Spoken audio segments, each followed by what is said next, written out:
ಬಿಜೆಪಿಯಿಂದ ಉಚ್ಚಾಟನೆ ಆದ ಬಳಿಕ ಬಸನಗೌಡ ಪಾಟೀಲ್ ಯತ್ನಾಳ್ ಅವರು ಬೆಂಗಳೂರು ಬಂದು ಅವರ ಆಪ್ತರ ಜೊತೆಯಲ್ಲಿ ಮೀಟಿಂಗ್ ಅನ್ನ ಮಾಡಿ ರೆಬಲ್ಸ್ ನಾಯಕರು ಮೀಟಿಂಗ್ ಅನ್ನ ಮಾಡಿ ವಾಪಸ್ ವಿಜಯಪುರಕ್ಕೆ ಹೋಗಿದ್ರು. ಇವತ್ತೊಂದು ಕಾರ್ಯಕ್ರಮ ಇತ್ತು. ಆ ಕಾರ್ಯಕ್ರಮಕ್ಕೆ ಆಹ್ವಾನ ಕೊಡೋದಕ್ಕೆ ಅಂತೇಳಿ ದೆಹಲಿಗೆ ಹೋಗಿದ್ರು. ಆದ್ರೆ ಅದೇ ಸಂದರ್ಭದಲ್ಲಿ ಅವರಿಗೆ ಉಚ್ಚಾಟನೆ ವಿಚಾರ ಕೂಡ ಗೊತ್ತಾಗಿತ್ತು. ಅಲ್ಲಿಂದ ಬಂದಂತವರು ಇವತ್ತಿನವರೆಗೂ ಕೂಡ ಯಾವ ಕಾರಣಕ್ಕೋಸ್ಕರ ಉಚ್ಚಾಟನೆ ಮಾಡಿದ್ರು ಅದನ್ನ ಹಿಂಪಡೆದುಕೊಳ್ಬೇಕು ಅದ್ರ ಬಗ್ಗೆ ಏನು ಮಾತಾಡ್ತಿಲ್ಲ. ಜನರಲ್ ಆಗಿ ಮಾತಾಡ್ತಾ ಇದ್ರು, ನೇರವಾಗಿ ವಾಗ್ದಾಳಿ ನಡೆಸ್ತಾ ಇದ್ರು. ಅದು ವಿಜೇಂದ್ರ ಹಾಗೂ ಯಡಿಯೂರಪ್ಪ ಅವರ ವಿಚಾರವಾಗಿ. ಆದ್ರೆ ಇವತ್ತು ಕೊಟ್ಟಂತ ಹೇಳಿಕೆ ಇದೆಯಲ್ಲ, ಇಲ್ಲ ಒಂದ್ ಕಡೆ ಹೊಸ ಬಾಂಬ್ ಅನ್ನ ಸಿಡಿಸಿದ್ರ ಅನ್ನೋ ಪ್ರಶ್ನೆ ಉದ್ಭವ ಆಗ್ತದೆ. ಯಾಕೆಂತಂದ್ರೆ ವಿಜೇಂದ್ರ ಅವರನ್ನ ರಾಜ್ಯ ಸರ್ಕಾರ ಹೆದರ್ಸ್ಕೊಂಡು ಇಟ್ಕೊಂಡಿದ್ಯಾ ಅನ್ನೋ ಪ್ರಶ್ನೆ ಉದ್ಭವ ಆಗುತ್ತೆ. ಅದೇ ವಿಚಾರವನ್ನ ತಿಳಿಸಿದ್ದಾರೆ. ಯಡಿಯೂರಪ್ಪ ಅವರನ್ನ ಒಳಗೆ ಹಾಕ್ತೀವಿ ಅಂತೇಳಿ ವಿಜೇಂದ್ರ ಅವರನ್ನ ಹೆದರಿಸಿ ಬೆದರಿಸಿ ಇಟ್ಕೊಂಡಿದ್ದಾರೆ. ಹೀಗೆ ಮುಂದೋದ್ರೆ ರಾಜ್ಯದಲ್ಲಿ ಬಿಜೆಪಿ ಪತನ ಆಗುತ್ತೆ ಅಂತೇಳಿ ಹೇಳಿಕೆಯನ್ನ ಕೊಟ್ಟಿದ್ದಾರೆ. ಇದರ ಜೊತೆಗೆ ಒಂದು ವೇಳೆ ಬಿಜೆಪಿಯಲ್ಲಿ ಉಳಿಸಿಕೊಳ್ಳಲಿಲ್ಲ ಅಂತಂದ್ರೆ ಬರುವ ವಿಜಯದಶಮಿ ಎಂದು ಹೊಸ ಪಕ್ಷ ಕಟ್ತೆ ಅಂತೇಳಿ ಸ್ಫೋಟಕ ಹೇಳಿಕೆಯನ್ನ ಕೊಟ್ಟಿದ್ದಾರೆ. ರಿಪೋರ್ಟ್ ನೋಡಿ.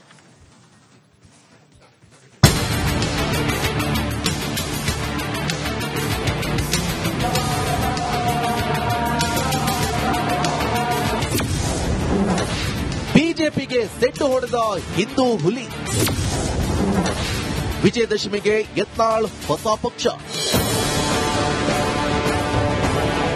ಶಿಸ್ತಿನ ಪಕ್ಷ ಬಿಜೆಪಿಯಲ್ಲಿ ಕೋಲಾಹಲವೇ ಎದ್ದಿದೆ. ಅದರಲ್ಲೂ ರಾಜ್ಯದಲ್ಲಿ ಯತ್ನಾಳ್ ವರ್ಸಸ್ ಬಿಜೆಪಿ ಮಹಾಕದನ ಆರಂಭ ಆಗಿದೆ. ಉಚ್ಚಾಟನೆ ಅಸ್ತ್ರ ಬಿಜೆಪಿಗೆ ತಿರುಗುಬಾಣವಾಗಿ ಚುಚ್ಚುತ್ತಾ ಇದೆ.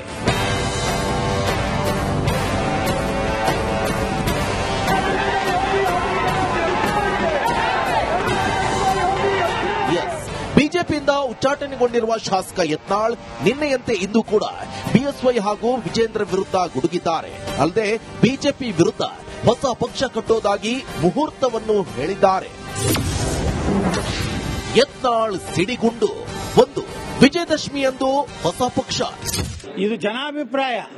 ಹೊಸ ರಾಜಕೀಯ ಒಂದು ಹುಟ್ಟು ಆಗಲಿ ಕರ್ನಾಟಕದಲ್ಲಿ ಅಭಿಪ್ರಾಯ ಬಂದ್ರೆ 100ಕ್ಕೆ 100 ನಾವು ಬರುವ ವಿಜಯದಶಮಿ ದಿವಸ ಹೊಸ ಒಂದು ರಾಜಕೀಯ ವ್ಯವಸ್ಥೆ ಕರ್ನಾಟಕದಲ್ಲಿ ನಾವು ಉದ್ಘಾಟನೆಯನ್ನು ಮಾಡ್ತೀವಿ.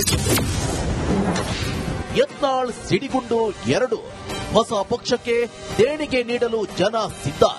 ವಿದೇಶಗಳಿಂದ ಸಹ ಇವತ್ತು ನನಗೆ ಕರೆ ಬರ್ತಾ ಇದೆ, ಫೋನ್ ಬರ್ತಾ ಇವೆ. ನೀವು ಒಂದು ಪಕ್ಷ ಕಟ್ಟಿ ಹಣ ನಾವು ಕೊಳ್ಳಕ್ಕೆ ರೆಡಿ ಇದೀವಿ. ನಿನ್ನೆ ನಾನು ಶನಿದೇವರ ಒಂದು ದೇವಸ್ಥಾನದಲ್ಲಿದ್ದಾಗ ಬೆಂಗಳೂರಿನವರೊಬ್ಬರು ಬಂದು, ಅವರು ಎಲ್ಲಿ ಅಂದ್ರೆ ಪ್ರಹ್ಲಾದ್ ಜೋಶಿ ಅವರು ಏನು ಅಪಾರ್ಟ್ಮೆಂಟ್ ಇದೆ ಬೆಂಗಳೂರಿನಲ್ಲಿ, ಅದರ ಪಕ್ಕದಲ್ಲಿ ಇರುವಂತವ್ರು. ಅವ್ರು ಹೇಳಿದ್ರು, ಯತ್ನಾಳ್ರೆ ನೀವು ಒಂದು ಹೊಸ ಪಕ್ಷ ಕಟ್ಟ್ರಿ, ನಾನು ಮೊದಲನೇ 11 ಲಕ್ಷ ರೂಪಾಯಿ ನಿಮಗೆ ಪಕ್ಷ ಕಟ್ಲಿಕ್ಕೆ ಕೊಡ್ತೀನಿ ಅಂತ. ಹಿಂಗ ದೇಣಿಗೆಯಾಗಿ ಜನ ಕೊಡ್ಕೊಳ್ಳಿಕ್ಕೆ ತಯಾರಾಗ್ತಾ ಇದ್ದಾರೆ. ಯತ್ನಾಳ್ ಸಿಡಿಗುಂಡು 3, ಭ್ರಷ್ಟ ವಿಜೇಂದ್ರಗೆ ಭಯ ಬಂದಿದೆ. ಆ ಭ್ರಷ್ಟ ಅವ್ರ ಅಪ್ಪನ ಡೂಪ್ಲಿಕೇಟ್ ಸಹಿ ಮಾಡದಂತವ, ಅವ್ರ ಅಪ್ಪನ ಜೈಲು ಕಳಿಸಂತ ವಿಜೇಂದ್ರಿಗೆ ಭಯ ಬಂದಿದೆ. ಯತ್ನಾಳ್ ಸಿಡಿಗುಂಡು 4, ವಿಜೇಂದ್ರ ಮಹಾಭ್ರಷ್ಟ. ವಿಜೇಂದ್ರ ಒಬ್ಬ ಮಹಾಭ್ರಷ್ಟ. ಇವನ ಕಾಲಾಗನೇ ಮುಂದೆ ಯಡಿಯೂರಪ್ಪ ಜೈಲಿಗೆ ಹೋಗಿದ್ದು. ನಕಲಿ ಸಹಿ ಮಾಡಿದಂತ ಆರೋಪ ಇದೆ. PSI ಹಗರಣದಲ್ಲಿ ಹೆಸರಿದೆ. 40% ಏನಿದೆ ಅದರಲ್ಲಿ ಹೆಸರಿದೆ. ಸಾಕಷ್ಟು ಹಗರಣಗಳನ್ನು ಮಾಡಿದಂತ ಒಂದು ಕುಟುಂಬವನ್ನ ಮುಂದುವರಿಸೋದಾದ್ರೆ ಈ ನಾಡಿನ ಹಿಂದೂ ಕಾರ್ಯಕರ್ತರು, ಹಿಂದೂ ಜನತೆ ಒಂದು ನಿರ್ಣಯ ತಗೋಬೇಕಾಗ್ತದೆ. ಯತ್ನಾಳ್ ಸಿಡಿಗುಂಡು 5, ಕಾಂಗ್ರೆಸ್ ಜೊತೆ ಹೊಂದಾಣಿಕೆ ಇದೆ. ಬಿಜೆಪಿಯಿಂದ ನಾವು ಹಿಂದೂಗಳು ಸುರಕ್ಷಿತ ಇಲ್ಲ ಕರ್ನಾಟಕದಲ್ಲಿ. ಯಾಕಂದ್ರೆ ಇವರು ಹೊಂದಾಣಿಕೆ ಇದ್ದಾರೆ. ಸಿದ್ದರಾಮಯ್ಯ ಜೊತೆಗೆ ಹೊಂದಾಣಿಕೆ ಇದೆ. DK ಶಿವಕುಮಾರ್ ಜೊತೆಗೆ ಇವರು ವ್ಯಾಪಾರ ಇದೆ, ಬಿಸಿನೆಸ್ ಪಾರ್ಟ್ನರ್ಗಳಿದ್ದಾರೆ. ಜಮೀರ್ ಅಹಮದ್ ಖಾನ್ ಜೊತೆ ಇವರು ಸರಸ ಸಲಾಪ್ ಮಾಡ್ತಾರೆ. ಮತ್ತೆ ಹಿಂದೂಗಳನ್ನ ರಕ್ಷಣೆ ಮಾಡೋರು. ಹೇಳಿದ್ರಲ್ಲ, ವಿಜಯದಶಮಿಗೆ ಹೊಸ ಪಕ್ಷ ರಚಿಸೋದಾಗಿ ಯತ್ನಾಳ್ ಪ್ಲಾನ್ ಮಾಡುತ್ತಿದ್ದು, ಇದಕ್ಕೆ ಬಿಜೆಪಿ ನಾಯಕರು ಕೆಂಡಾಮಂಡಲರಾಗಿದ್ದಾರೆ. ಏನಾದ್ರೂ ಮಾಡಿ ಪಕ್ಷವನ್ನ ಬ್ಲಾಕ್ ಮೇಲ್ ಮಾಡಬೇಡಿ ಅಂತ ಪರಿಷತ್ ವಿಪಕ್ಷ ನಾಯಕ ಛಲವಾದಿ ನಾರಾಯಣ ಸ್ವಾಮಿ ಹೇಳಿದ್ದಾರೆ. ಬಿಜೆಪಿಗೆ ಶಾಕ್ ಕೊಟ್ಟಿರುವ ಬಸನಗೌಡ ಪಾಟೀಲ್ ಯತ್ನಾಳ್ ಹೀಗೆ ಮುಂದುವರೆದ್ರೆ ಶಿಸ್ತಿನ ಪಕ್ಷಕ್ಕೆ ಡ್ಯಾಮೇಜ್ ಕಟ್ಟಿಟ್ಟ ಬುತ್ತಿ. ಇದಕ್ಕೂ ಮುನ್ನ ಹೈಕಮಾಂಡ್ ಏನ್ ಮಾಡಲಿದೆ ಅನ್ನೋದೇ ಈಗಿರೋ ಪ್ರಶ್ನೆ. Bureau report, republic Kannada. ಬಿಜೆಪಿಯಿಂದ ಉಚ್ಚಾಟನೆ ಆದ ಬಳಿಕ ಬಸನಗೌಡ ಪಾಟೀಲ್ ಯತ್ನಾಳ್ ಅವರು ಬೆಂಗಳೂರು ಬಂದು ಅವರ ಆಪ್ತರ ಜೊತೆಯಲ್ಲಿ ಮೀಟಿಂಗ್ ಅನ್ನ ಮಾಡಿ, ರೆಬಲ್ಸ್ ನಾಯಕರು ಮೀಟಿಂಗ್ ಅನ್ನ ಮಾಡಿ ವಾಪಸ್ ವಿಜಯಪುರಕ್ಕೆ ಹೋಗಿದ್ರು. ಇವತ್ತೊಂದು ಕಾರ್ಯಕ್ರಮ ಇತ್ತು. ಆ ಕಾರ್ಯಕ್ರಮಕ್ಕೆ ಆಹ್ವಾನ ಕೊಡೋದಕ್ಕೆ ಅಂತೇಳಿ ದೆಹಲಿಗೆ ಹೋಗಿದ್ರು. ಆದ್ರೆ ಅದೇ ಸಂದರ್ಭದಲ್ಲಿ ಅವರಿಗೆ ಉಚ್ಚಾಟನೆ ವಿಚಾರ ಕೂಡ ಗೊತ್ತಾಗಿತ್ತು. ಅಲ್ಲಿಂದ ಬಂದಂತವರು ಇವತ್ತಿನವರೆಗೂ ಕೂಡ ಯಾವ ಕಾರಣಕ್ಕೋಸ್ಕರ ಉಚ್ಚಾಟನೆ ಮಾಡಿದ್ರು, ಅದನ್ನ ಹಿಂಪಡೆದುಕೊಳ್ಬೇಕು, ಅದ್ರ ಬಗ್ಗೆ ಏನು ಮಾತಾಡ್ತಿಲ್ಲ.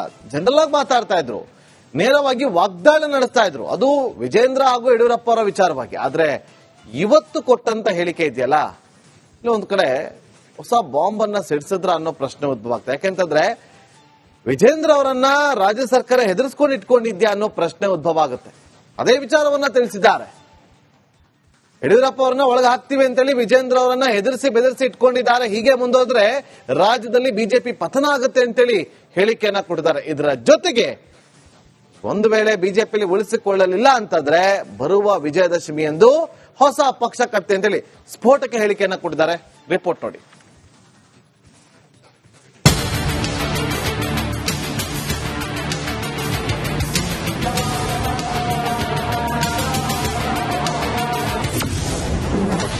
ಬಿಜೆಪಿಗೆ ಸೆಡ್ಡು ಹೊಡೆದ ಹಿಂದೂ ಹುಲಿ. ವಿಜಯದಶಮಿಗೆ ಯತ್ನಾಳ್ ಹೊಸ ಪಕ್ಷ. ಶಿಸ್ತಿನ ಪಕ್ಷ ಬಿಜೆಪಿಯಲ್ಲಿ ಕೋಲಾಹಲವೇ ಎದ್ದಿದೆ. ಅದರಲ್ಲೂ ರಾಜ್ಯದಲ್ಲಿ ಯತ್ನಾಳ್ ವರ್ಸಸ್ ಬಿಜೆಪಿ ಮಹಾಕದನ ಆರಂಭ ಆಗಿದೆ. ಉಚ್ಚಾಟನೆ ಅಸ್ತ್ರ ಬಿಜೆಪಿಗೆ ತಿರುಗುಬಾಣವಾಗಿ ಚುಚ್ಚುತ್ತಾ ಇದೆ.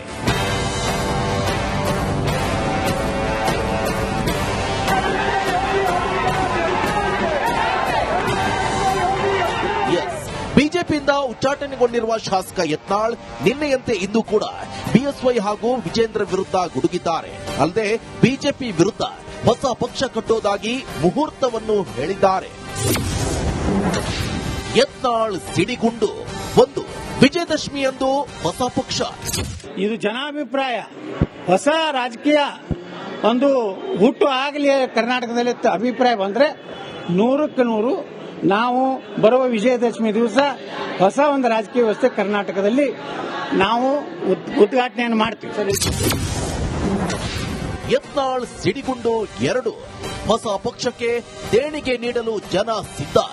ವಿದೇಶಗಳಿಂದ ಸಹ ಇವತ್ತು ನನಗೆ ಕರೆ ಬರ್ತಾ ಇದೆ, ಫೋನ್ ಬರ್ತಾ ಇವೆ. ನೀವು ಒಂದು ಪಕ್ಷ ಕಟ್ಟಿ ಹಣ ನಾವು ಕೊಳ್ಳಕ್ಕೆ ರೆಡಿ ಇದೀವಿ. ನಿನ್ನೆ ನಾನು ಶನಿದೇವರ ಒಂದು ದೇವಸ್ಥಾನದಲ್ಲಿದ್ದಾಗ ಬೆಂಗಳೂರಿನವರೊಬ್ಬರು ಬಂದು, ಅವರು ಎಲ್ಲಿ ಅಂದ್ರೆ ಪ್ರಹ್ಲಾದ್ ಜೋಶಿ ಅವರು ಏನು ಅಪಾರ್ಟ್ಮೆಂಟ್ ಇದೆ ಬೆಂಗಳೂರಿನಲ್ಲಿ, ಅದರ ಪಕ್ಕದಲ್ಲಿ ಇರುವಂತವ್ರು. ಅವ್ರು ಹೇಳಿದ್ರು, ಯತ್ನಾಳ್ರೆ ನೀವು ಒಂದು ಹೊಸ ಪಕ್ಷ ಕಟ್ಟ್ರಿ, ನಾನು ಮೊದಲನೇ 11 ಲಕ್ಷ ರೂಪಾಯಿ ನಿಮಗೆ ಪಕ್ಷ ಕಟ್ಲಿಕ್ಕೆ ಕೊಡ್ತೀನಿ ಅಂತ. ಹಿಂಗ ದೇಣಿಗೆಯಾಗಿ ಜನ ಕೊಡ್ಕೊಳ್ಳಿಕ್ಕೆ ತಯಾರಾಗ್ತಾ ಇದ್ದಾರೆ. ಯತ್ನಾಳ್ ಸಿಡಿಗುಂಡು 3, ಭ್ರಷ್ಟ ವಿಜೇಂದ್ರಗೆ ಭಯ ಬಂದಿದೆ. ಆ ಭ್ರಷ್ಟ ಅವ್ರ ಅಪ್ಪನ ಡೂಪ್ಲಿಕೇಟ್